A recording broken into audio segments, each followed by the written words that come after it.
The calendar is down to the final week of February, and Ranger Athletics had plenty going on this past week across the hardwood and the diamond. Preview.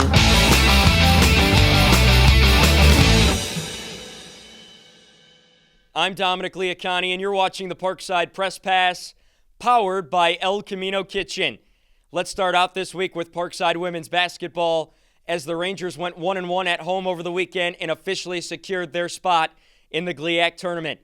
On Thursday night, the Rangers locked in their postseason berth with a 77-65 victory over Purdue Northwest, shooting over 50% from the floor and controlling the paint and the glass in a wire-to-wire victory. Lily Peterson posted a 12-point, 10-rebound double-double, her fourth of the year.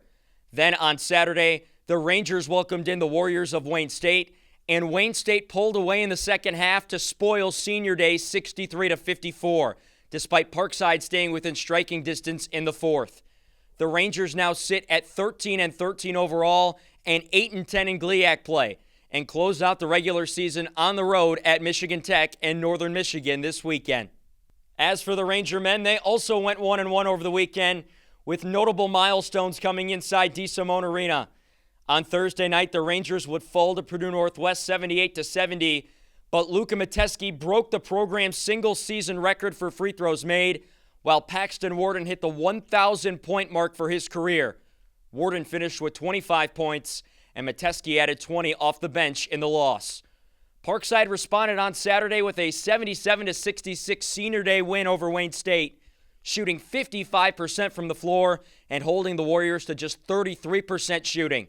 Mateski led the way again against Wayne with 22 points, while Warden added 21. The Rangers are still alive in the GLIAC tournament race, heading into a must-win road trip up to the UP against Michigan Tech and Northern Michigan on Thursday and Saturday.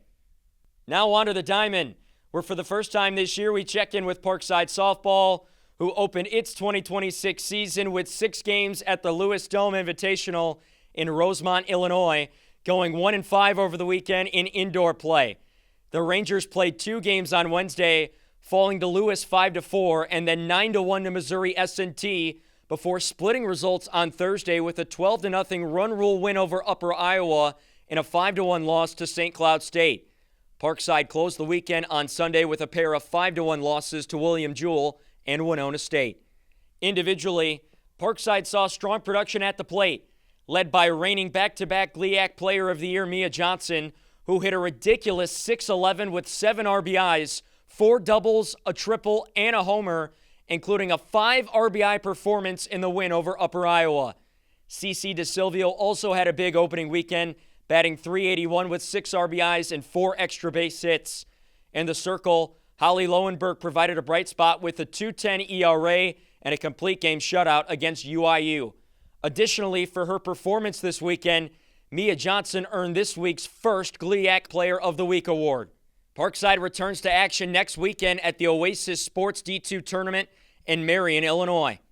We wrap up this week with baseball, as the Rangers braved the cold in Kirksville, Missouri, and took 3 of 4 games against Truman State to improve to 4-4 on the young year. The Rangers took Game 1 by a final score of 4-3, using a 2-run homer from John St. Clair and sharp relief work late to close it out.